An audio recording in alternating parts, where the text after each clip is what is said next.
하나님께서 오늘 우리에게 주시는 말씀은 사도행전 7장 51절부터 60절까지 말씀입니다.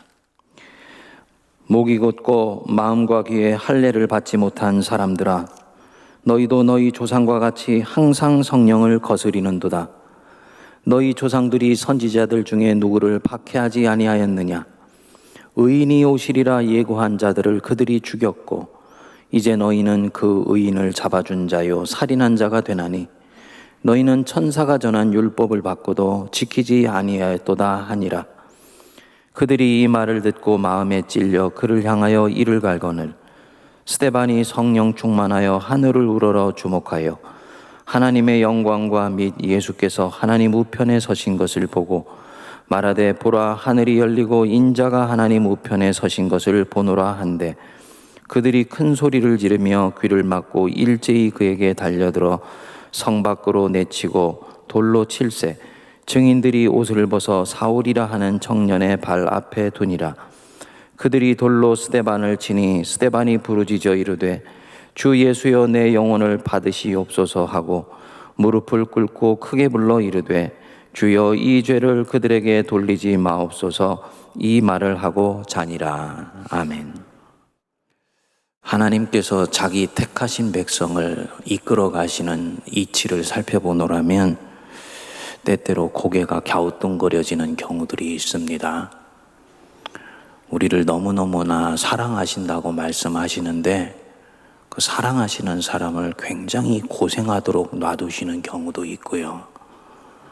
또 하나님을 별로 사랑하지도 않는 사람인 것 같은데 이삭처럼 그렇게 굴곡 없이 평안한 삶을 살면서 하나님의 일을 이루어 가도록 이끌어 가시는 사람도 있습니다. 또 어떤 사람은 자기 안에 죄악을 버리지 못하고 그 죄악을 세상에서 살아남기 위해서 사용을 하는데 하나님이 이것을 그냥 지켜만 보시고 있는 것처럼 보이는 경우도 있습니다. 도대체 하나님이 하시는 일이 공평하지가 않은 것 같다, 이런 생각이 드는 거지요. 우리가 이렇게 저렇게 인생을 살면서 하나님에 대해서 가지고 있는 온갖 의문들이 오늘 우리가 묵상하는 이 스데반의 순교 장면을 보면 겸손히 내려놓아지게 됩니다. 하나님이 한 사람을 택하셨을 때 진정 뭘 원하시는지, 그 사람을 어떻게 이끌어 가셔서 당신의 일을 이루시는지, 이런 부분이 아주 명료하게 드러나는 대목입니다. 스데반의 이 순교 장면은 수없이 많은 묵상을 던져주고 영감을 주고 또 우리 자신에게 도전을 주는 그런 보배로운 본문입니다만 오늘은 세 가지만 성도님들하고 같이 살펴보겠습니다. 스데반, 예루살렘 교회 7 집사 중에 한 사람이죠. 믿음과 성령이 충만했던 사람. 7 집사 이름이 나오는데 그 중에 제일 먼저 이름이 나오는 걸로 보아서 우리로 치면 항존직 선거에서 1번으로 뽑힌 사람이거나 아니면은 그 중에서 정말 믿음이 탁월했던 사람이었던 것 같습니다. 성도님들, 믿음이 크다, 큰 믿음을 가졌다, 뭘 말하는 것 같습니까? 그 집사님 정말 믿음이 좋은 분이야, 큰 믿음을 가진 분이야, 뭘 말하는 걸까요? 성도님들은 어떤 사람을 볼 때 믿음이 큰 사람이라고 이야기를 합니까? 내가 하지 못하는 방언하는 걸 볼 때? 아니면 기도를 많이 하는 것을 볼 때? 또 봉헌 생활을 힘써 하는 것을 볼 때? 믿음이 충만하다. 글쎄요, 이 믿음이 충만하다, 이 말은 하나님을 마음과 정성을 다해서 사랑하고 섬기는 것이 우리 눈에 확인될 때 이런 말을 합니다. 하나님께 충성한다는 말입니다. 그 사람을 보면 눈에 보이지 않는 하나님께 자기 인생을 걸고 살아가는 것이 보일 때 그런 사람을 일컬어서 큰 믿음을 가진 사람이라고 말을 합니다. 근데 이렇게 믿음이 충만하고 성령이 충만하면 이 사람의 삶에 반드시 따라오는 현상이 하나 있습니다. 그게 뭐냐 하면요, 고난입니다. 우리는 믿음이 좋으면 하나님이 축복하셔서 그 인생을 풍요롭게 해주시고 은혜와 평강의 복을 주신다라고 생각을 합니다만, 이것은 신앙의 리얼리티가 아닙니다. 이런 것이 따라올 수도 있지만 안 따라올 수도 있습니다. 또 따라오더라도 나중에 오는 경우들이 있어요. 또 어떤 사람의 가문을 보면 한 세대가 그야말로 씨를 뿌리고 그렇게 인생을 마무리하고 2대, 3대 때 갔을 때야 그 조상이 뿌린 씨앗의 열매를 거두는 경우들도 있습니다. 반면에 믿음이 좋으면 그 믿음과 함께 이 사람의 인생 속에 항상 따라오게 돼 있는 것, 성도의 고난입니다. 왜냐? 생각을 해보면 이치에 맞는 거지요. A라는 사람이 있는데 하나님을 믿습니다. 하나님이 살아계시다는 것을 믿고 그래서 그분을 신뢰하고 사랑합니다. 그래서 그분께 내 인생을 충성하며 살기로 결심을 했어요. 그런데 이 사람이 사는 세상은 그것이 직장이건 아니면 학교이건 삶의 어느 자리건 간에 하나님과 상관이 없는 것들로 가득 차 있습니다. 심지어 하나님이 성경에서 보여주신 하나님의 법도와 버젓이 다른 것을 지혜라는 이름으로 행하는 경우들도 많이 있습니다. 이 A라는 그리스도인이 세상을 사는 것이 쉽겠습니까? 편할까요? 그럴 수가 없지요. 만일에 이 사람이 세상이 나는 너무너무나 쉽고 예수 믿는 것 때문에 편해 라고 생각하는 사람이 있다면 그는 그리스도인으로서 세상에 사는데 아무 불편함도 느끼지를 못한다면 그분은 이미 세상에 동화되어 버렸을지 모릅니다. 아니면 교회에서는 그리스도인으로 살지만 세상에 나갔을 때는 세상 사람으로 살아가고 있을지도 모르는 것이죠. 어떤 사람이 하지만 진정으로 주님께 충성한다 하면 그가 사는 세상 속에서 그는 절대로 사는 것이 쉬울 수가 없습니다. 다른 사람들은 마음대로 선택할 수 있는 방법을 나는 예수 믿기 때문에 선택하지 못하는 경우들, 선택하면 안 되는 경우들이 너무너무나 많습니다. 그만큼 이 사람은 사는 것이 만만치 않은 거지요. 예수 믿는 것 때문에 마음고생을 할 수밖에 없는 것입니다. 따라서 하나님께 충성하는 것 때문에 다른 사람은 겪지 않아도 되는 크고 작은 어려움을 겪고 마음의 소가리를 하게 되는 경우들이 생깁니다. 하나님과 세상 사이에서 긴장이 떠나지를 않습니다.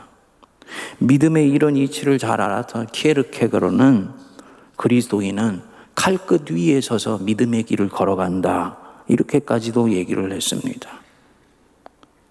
그래서 이 그리스도인으로서 사는 것, 가장 첫 번째 부분은요, 참된 믿음은 고난을 피할 수가 없는 것이다 라는 것입니다. 불편하지만은 사실입니다. 예루살렘의 그리스도인들이 받는 고난도 이런 종류였어요. 주변의 세상이 어떻게 그들의 걸음을 막으려고 해도 이들은 지금 이렇게 밖에는 살 수가 없습니다. 또 이렇게 살고 싶습니다. 왜냐? 그것이 자신들이 발견한 진리이고 생명이기 때문입니다. 그래서 사도들에게 처음엔 세상이 경고하죠. 듣지 않습니다. 그 다음엔 채찍질합니다. 듣지 않습니다. 세 번째, 이제는 스데반이라는 이름을 가진 신도 하나가 죽임을 당합니다. 전혀 굴하지 않습니다. 8장에 넘어가면은 대규모 박해를 당해서 예루살렘 교회 전체가 뿌리채 뽑혀져 나가는 것 같습니다. 그래서 한편으로는 도망을 하고 한편으로는 지하로 들어갑니다. 그렇지만 이들은 조금도 흔들리지 않습니다. 왜냐? 이렇게 밖에는 이들이 살 수 없고 이렇게만 살고 싶은 거예요. 왜냐? 살아계신 하나님 만났고 그분을 통해서 생명이 뭔지를 비로소 알았는데 나는 이 삶을 포기할 수가 없다. 그래서 고난은 따라오는 것입니다. 스데반의 순교도 전후 맥락을 보면 마찬가지입니다. 여러분들이 우리가 시간이 없어서 다 읽지 않았습니다만 어떻게 보면 이 스데반 자신이 이 죽음을 초래합니다. 사도행전에서 가장 아름답고도 긴 설교를 스데반이 사람들 앞에서 했습니다. 이스라엘 역사를 하나로 꿰뚫어서 아브라함 때부터 지금까지 이야기를 했어요. 한마디로 말하면 택함받은 이스라엘 백성들아, 너희들이 얼마나 하나님의 목적에 부합되지 않게 불충하며 살아왔는지를 보아라. 이것을 낱낱이 드러내 보여준 것입니다. 그리고 51절에서 53절까지 방점을 찍는 거예요. 목이 곧고 마음과 귀에 할례를 받지 못한 사람들아, 너희도 너희 조상과 같이 항상 성령을 거스리는도다. 너희 조상들이 선지자들 중에 누구를 박해하지 않았느냐. 53절, 너희는 천사가 전한 율법을 받고도 지키지 아니하였도다. 이들 앞에서 이들이 얼마나 하나님의 뜻에 어긋나게 살아왔는지를 말해준 거지요. 이 말을 하고도 아무 일이 없기를 기대할 수는 없는 것이지요. 저항이 없기를 바라면 안 되죠. 우리는 흔히 생각하기를 내가 하나님 뜻에 충성했으니까 하나님이 다 뒤를 봐주시겠지. 그런 불행한 일은 일어나지 않게 해주시겠지. 아닙니다. 하나님은 그렇게 일하시는 분이 아니시더라고요. 일어날 일이면 다 일어나게 해주시고요. 나는 바르고 진실되게 주님을 따라서 일을 했지만은 성도가 받아야 되는 고난은 또 고난대로 받게 해주십니다. 감사한 것은 그 속에서 지켜주시고 보호해 주십니다. 그래서 의인은 고난이 많으나 여호와께서 모든 고난에서 건지시는도다 라고 말씀하신 거예요. 이 고난이 중요한 것은 성도가 당하는 이 고난을 통해서 하나님의 일이 결실을 맺는 것입니다. 성도가 갖는 고난이 크면 클수록 하나님의 일도 크게 이루어집니다. 내가 일상에서 주님 때문에 받는 고난이 있다. 그러면은 그 고난 때문에 내 인생 속에서 하나님의 일이 결정적으로 진행된다는 것을 반드시 믿으시기 바랍니다. 그래서 성도가 받는 고난 중에 의미 없는 고난은 하나도 없습니다. 어떤 성도님들이 믿음에 열심히 있어요. 근데 그 믿음의 열심이 자기로 하여금 순교적 삶을 사는 그 직전까지 몰아가게 됩니다. 힘들지요. 하지만 그가 가지고 있는 그 순교적 삶은 다른 어떤 사람보다도 큰 믿음의 결실을 이 사람에게 가져다 주는 것입니다. 인류 역사상 가장 큰 고난을 겪으신 우리 주님 예수님의 십자가 고통, 당연히 인류를 구원하는 가장 강력한 능력이 있는 것입니다. 감사한 것은 믿음 때문에 이런 고난을 받지만 진정으로 내 믿음이 실린 고난은 고난을 고난으로 여기지 않게 해줍니다. 오히려 기쁨으로 여기게 만들어줘요. 청년 시절 많은 청년들이 함께 청년부 사역을 하다 보면 기도 많이 하라 그러면 꺼리는 경우들이 있습니다. 왜 그러냐? 목사님 기도하다가 하나님이 저보고 아프리카 가서 선교하다가 순교하라 그럴까 봐. 굉장히 기도의 능력이 있다는 걸 아는 거죠. 하나님 살아계시다는 걸 아는 거예요. 그래서 저는 그때마다 얘기를 합니다. 걱정하지 마. 아직 그 믿음으로는 하나님이 아프리카 안 보내셔. 보내실 때는 네 안에 자원한 마음을 넣어서 보내시고, 그리고 네가 순교하게 될 때는 그것이 순교라고 생각되지도 않을 정도로 너에게 하나님이 천사의 두루마기를 보내셔서 너를 보호하실 거다. 무슨 말씀이냐? 이게 믿음이 실린 고난의 특징인데요. 믿음이 실린 고난은 항상 하나님을 사랑하기 때문에 받는 고난입니다. 진정으로 성도가 가지고 있는 이 믿음은 자기의 주관적인 신념이나 확신이 아니에요. 사랑으로 역사하는 믿음입니다. 항상 주님을 사랑하기 때문에 주님께 충성하고 싶고, 그 주님께 충성하다 보니까 고난이 나중에 수반되어서 오는 그런 종류입니다. 그런데 내가 누군가를 사랑하게 되면 그를 위해서 하는 것들이 힘들고 어렵게 느껴지질 않지 않습니까? 그렇죠? 오늘이 어버이날인데 부모가 자녀를 낳지요. 왜 낳습니까? 사랑하기 때문이에요.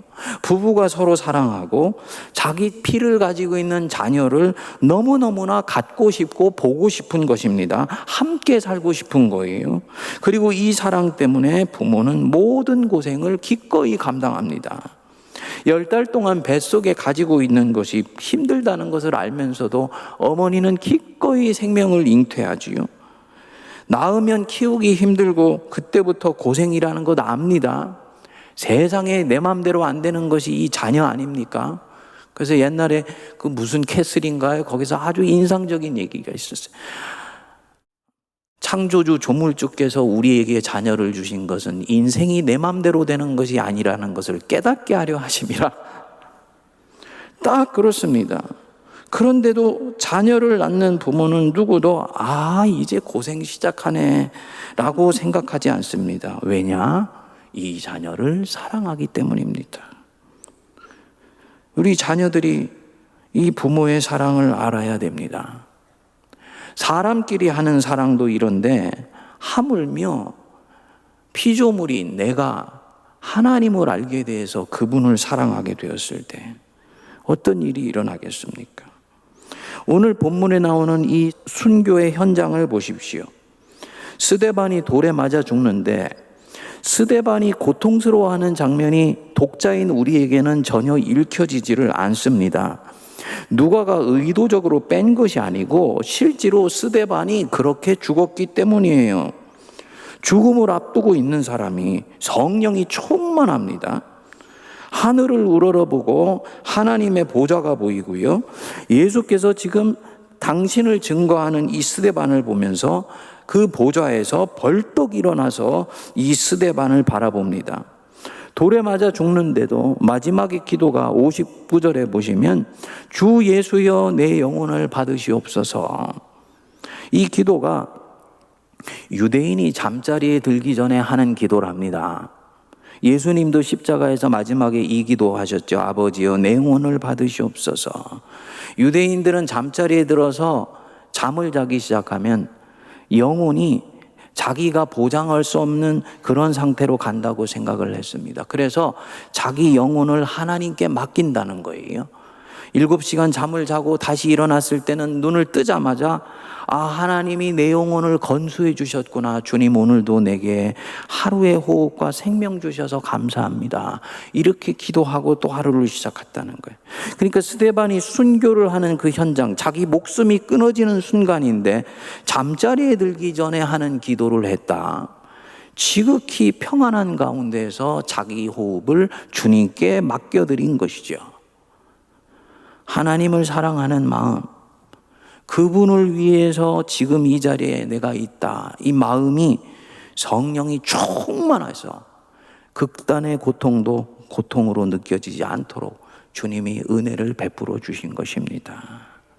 성도님들, 주님 때문에 고난받는 것 우리 두려워하시지 마십시다. 성도님들이 한번 이때까지 살아온 자기 인생을 이렇게 돌아볼 시간이 있으셨나요? 저는 5월 초가 제 생일인데 생일 때마다 제가 꼭 빼놓지 않고 하는 것이 있습니다. 어렸을 때부터 써왔던 일기장, 예수 믿고 나서 쓰기 시작했던 저널, 큐티노트를 다 모아서 지금까지 살아왔던 제 삶의 흔적을 다시 한번 되짚어 보게 됩니다. 근데 이번에 이렇게 되짚어 보는데요, 은혜가 되더라고요. 내가 예수님을 믿지 않았다면, 믿음이 실려서 살지 않았다면 선택하지 않았을 걸음도 기꺼이 선택하면서 여기까지 왔던 흔적이 보이더라고요. 얼마나 감사하든지 몰라요. 넓은 길로 갈 수 있는데 좁은 길을 택했던 적도 있고, 쉽게 갈 수 있는 길인데 어렵게 돌아가는 길을 택했던 적도 있더라고요. 그거 뭡니까? 주님 때문에 받는 고난이죠. 스스로에게 묻게 되었습니다. 이상학 목사, 너 그때 이 순간으로 돌아간다면 다른 길을 택할래? 여러분들 어떠시겠어요? 그때 나를 힘들게 했던 그 순간으로 돌아간다면 다른 길을 택하시겠습니까? 아니에요. 그가 믿음으로 택했다면 우리는 또다시 그 길을 택할 것입니다. 뭘 말하느냐? 내가 그리스도인으로 사는 것 때문에 받은 고난은 하나님을 기쁘시게 하고 내 인생을 진정으로 수용하며 만족하도록 결국은 만들어 주는 것입니다. 주님 때문에 받는 고난, 두려워하지 마시자고요. 그래서 로마서 8장 17절은 말씀입니다. 자녀이면, 너희가 하나님의 자녀이면 또한 상속자, 곧 하나님의 상속자요 그리스도와 함께한 상속자이다. 상속자이면 어떻게 재산과 축복만 받기를 원할 수가 있겠느냐? 우리가 그와 함께 영광을 받기 위하여 고난도 함께 받아야 할 것이니라. 둘째로, 스데반은 이 고난의 항복판에서 자기의 시선을 오직 주님께 고정시킵니다. 54절에 보시면 스데반의 설교를 듣고 예루살렘 사람들이 폭도로 변했습니다. 자신들을 부정하는 것 같았기 때문이에요. 그들이 이 말을 듣고 마음에 찔려 그를 향하여 이를 갈거늘. 이 본문의 현장 안으로 한번 들어가 보시지요. 지금 스데반이 군중 가운데 있고 이 스데반을 둘러싸고 군중들이 스데반에게 분노와 증오의 눈빛을 쏘아대고 있습니다. 그 눈빛이 얼마나 강렬했겠습니까? 보통 사람 같으면 마음이 주눅들어 버렸을 것이고, 아니면 그 분노에 의해서 두려움이 밀려오거나 그 두려움을 떨쳐버리려고 스데반 자신도 그들을 향해서 같은 눈빛을 쏘아댈 것입니다. 상대방이 뿜어낸 에너지가 내 마음속에 파장을 일으켜서 나도 그쪽을 동일한 에너지로 바라보도록 나를 밀어가는 것입니다. 그런데 55절을 보면 스데반이 성령 충만하여 하늘을 우러러 주목하여 하나님의 영광과 및 예수께서 하나님 우편에 서신 것을 보았다. 스데반은 어디를 보고 있습니까? 그의 시선은 하늘을 향하고 있습니다. 사람들은 자기를 잡아먹을 듯이 지켜보고 있는데 그의 시선은 하늘을 바라보고 있는 것입니다. 그가 계속해서 말하지요.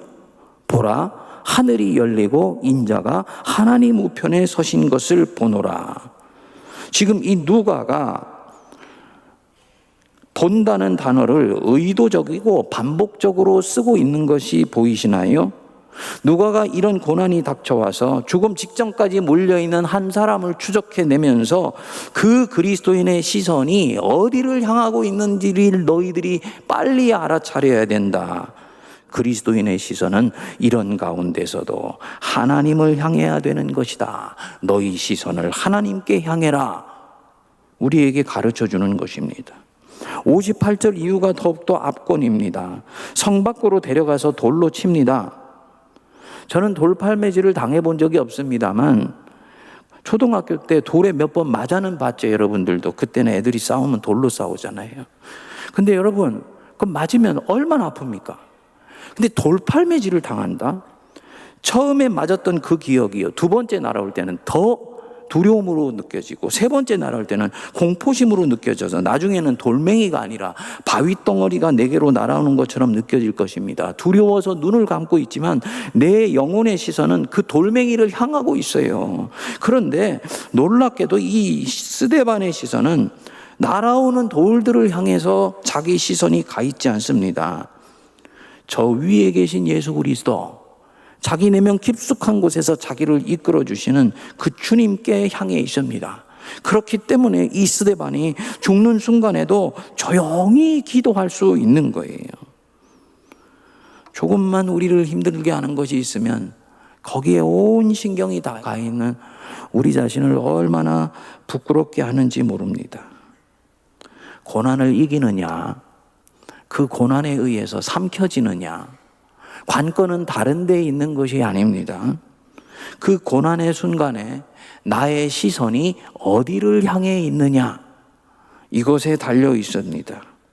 내 시선이 나를 내리쪼아보는 거기에 가 있느냐, 날아오는 인생의 돌멩이에 내 모든 신경이 가 있느냐, 아니면 그 순간에도 내 시선은 나를 붙들고 계신 하나님께 집요하게 고정되어 있느냐, 여기에 달려 있습니다. 베드로가 예수님이 물 위를 걸으시는 것을 보고 용기가 났습니다. 자신도 명령하여서 걷게 해달라고 주님께 청했어요. 예수님께서 오라 하시니 베드로가 배에서 내려서 물 위를 걸었습니다.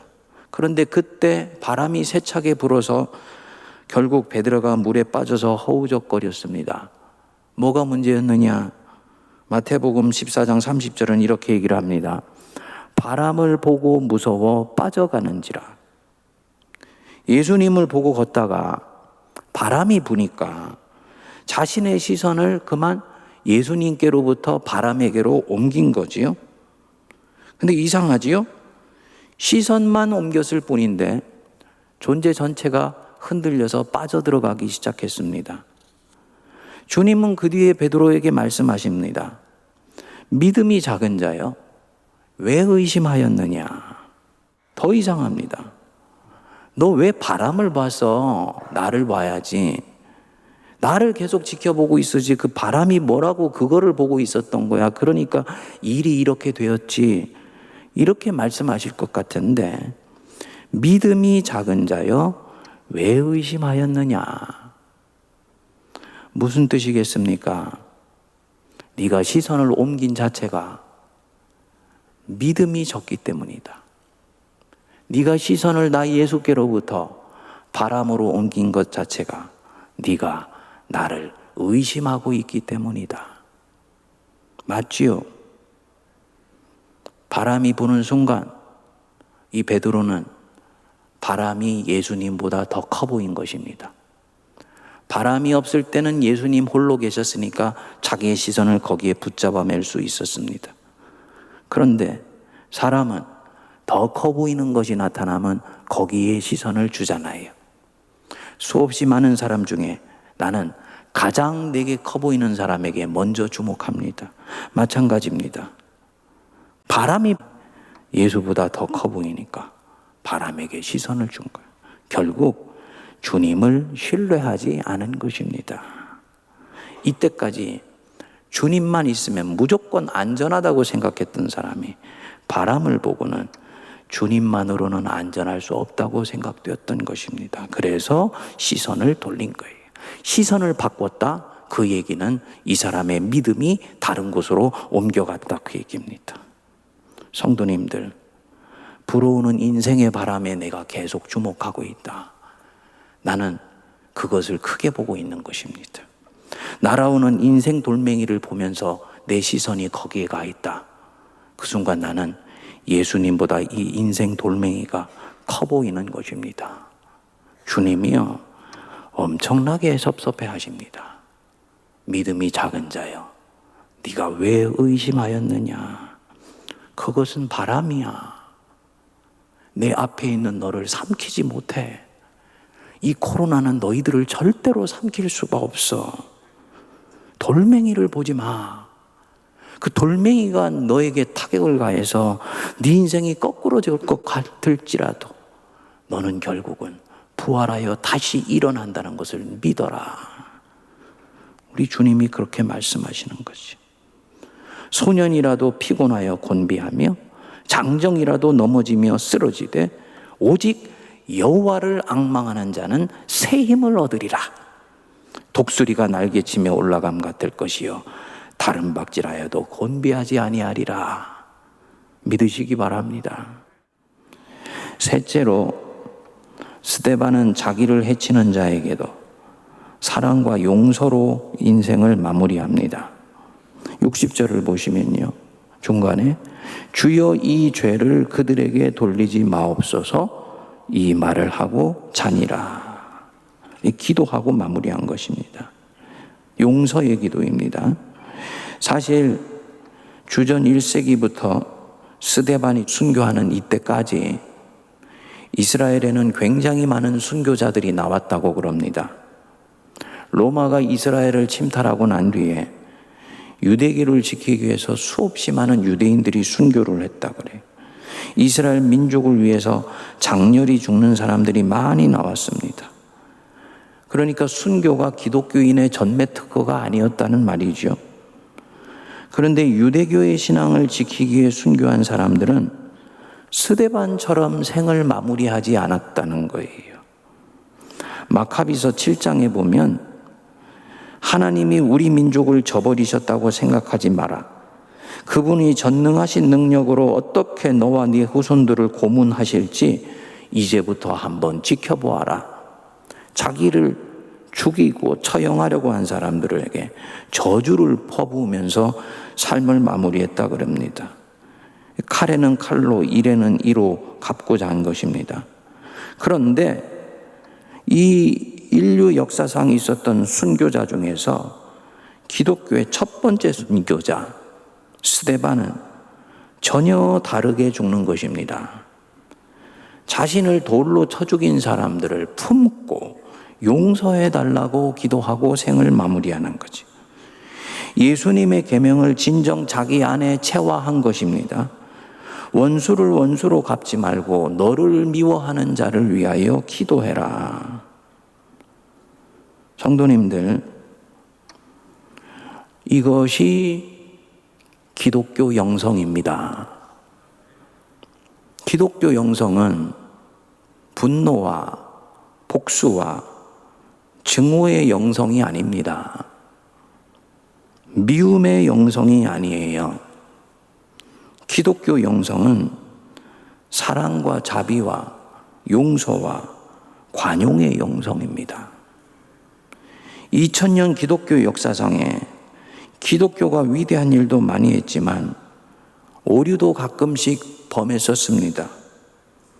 복음의 이름으로, 예수님의 이름으로 오히려 나쁜 짓을 했어요. 십자군 전쟁부터 중세의 마녀 사냥식으로 특정이나 특정 그룹에게 죄를 씌워서 결국은 공동체에서 차명을 하는, 식민지를 건설하여서 원주민들을 몰아내는데 앞장섰습니다. KKK 같은 것을 만들어서 인종차별하는데 기독교가 정당성을 부여해 주었습니다. 그런데 이들은 이때마다 하나같이 공의와 정의의 이름으로 혹은 진리의 이름으로 이런 일을 했습니다. 나중에 지나가 보니까 거짓 영에 홀린 것을 알게 된 것이죠. 그 당시에는 몰랐던 거예요. 우리도 그렇게 원수에게 넘어가지 말라는 법이 없습니다.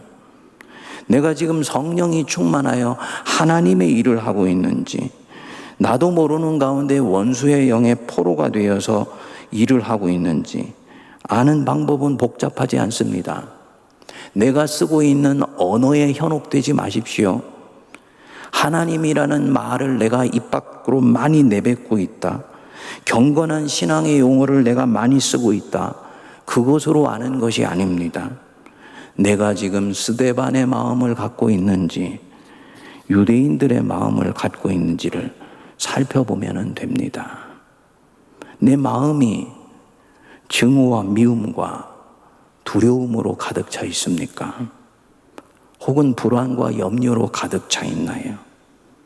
그래서 무엇인가를 반작용으로 행합니까?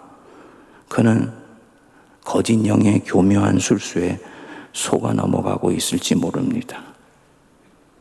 내 안에 사랑과 희락과 화평, 오래 참음, 자비, 양선, 충성, 온유, 절제, 하나같이 연약해 보이지만 따스하고 보듬고 품고 기다려주는 이 어버이날이지만은 어버이가 자녀에게 가지고 있는 바로 그 심성이에요. 그것이 성령의 열매입니다. 이 마음이 내 안에 넉넉히 흐르면서 무슨 일을 하고 있습니까? 그는 누가 뭐라 해도 그리스도인으로 성령이 충만하여서 주님 일을 하고 있는 것입니다. 성도님들, 한국 사회는 일제시대 이후로 남북이 분단된 이래로 끊임없이 나뉘어서 갈라지고 싸우고 서로 적대해 왔습니다. 정말 이 땅에 하나님이 우리에게 주신 이 복음의 능력은 갈라져 있는 이 휴전선부터 시작해서 동과 서로 나뉘고 이념으로 나뉘고 연령으로 나뉘고 문화로 수없이 갈라져 있는 이 분열의 영이 역사하는 이곳에 예수 그리스도의 사랑과 관용과 용서의 정신이 흐르는 그런 나라가 오도록 하는 것, 그거 복음이 이 땅에 가지고 있는 진정한 책임인 줄 믿습니다. 증오와 미움의 마음, 두려움의 마음으로는 절대로 하나님의 일을 이룰 수가 없습니다. 하나님이 우리에게 주신 것은 두려워하는 마음이 아니요 능력과 사랑과 절제하는 마음이다 말씀했습니다. 이런 면에서 이 스데반이 돌에 맞아 죽으면서 자신에게 돌을 던지는 자들을 향해서 기도했던 이 기도는 그야말로 그리스도교의 영성, 기독교의 영성이 어떤 것인지, 우리가 어떤 마음으로 주님을 섬겨야 되는지를 가장 아름답게 보여주는 대목입니다. 말씀 마무리합니다. 내가 진정으로 그리스도인으로 살기로 작정했다면 내게는 이제부터 크고 작은 고난이 따라올 수밖에 없다는 것을 꼭 기억하시기 바랍니다. 이 고난이요, 여러분들이 물리려면 얼마든지 물릴 수 있습니다. 아무개야, 너 넓은 길로 갈 수 있었어. 좋은 길 택할 수 있었어. 편하게 살 수 있었어. 그런데 네가 그리스도인으로서 살려고 하는 길 때문에 넓은 길이 아니고 좁은 길 택하고 편하게 살 수 있는데도 어렵지만 보람된 가치를 쫓아서 여기까지 왔다. 너 참 잘했다. 주님께 칭찬 듣는 우리가 될 수 있게 되기를 바랍니다. 두 번째로는 어떤 어려운 상황 속에서도 날아오는 돌멩이, 부는 바람 보지 마십시오. 처음에는 이것이 쉽지 않습니다. 그런데 내 인생의 결정적인 전기 때 하나님이 얼마나 전능하신 하나님이신지를 한 번은 보여주세요. 그 전능하신 하나님을 내가 온몸으로 경험하면요, 그 뒤에는 믿음이 없어서 날아오는 돌멩이에 내 시선을 두는 일은 점점 거두어지게 됩니다. 믿음을 갖고 하나님께 내 시선을 고정하세요. 그러면 이전에는 이 돌멩이에서 내 인생이 피멍이 들 것 같았는데 아무 일도 없네 하는 것을 보게 돼요. 그리고 그렇게 되면서 이 사람이 하나님의 일을 이루는 보배 같은 사람으로 사용이 되게 됩니다. 셋째로, 인생을 사는 내 마음에 사랑과 자비와 용서와 관용의 마음이 늘 내 심령을 역사하게 되려고 함께 기도하시는 성령의 사람들 되시기를 바랍니다. 기도하겠습니다. 거룩하신 하나님 아버지, 은혜를 감사합니다. 기독교 역사상의 첫 번째 순교자 스데반의 그 마지막 장면을 통해 우리에게 도전 주신 것 감사합니다. 주신 도전 붙들고 하나님만을 바라보며 고난을 기꺼이 수용하며 인내와 감사와 그리고 사랑과 관용이 넘치게 내 남은 인생을 살아가게 하여 주셔서 내 인생의 궁극적인 어버이 되어 주시는 우리 하나님을 전심으로 영광 돌리며 살게 하여 주옵소서. 예수님 이름으로 기도하옵나이다. 아멘.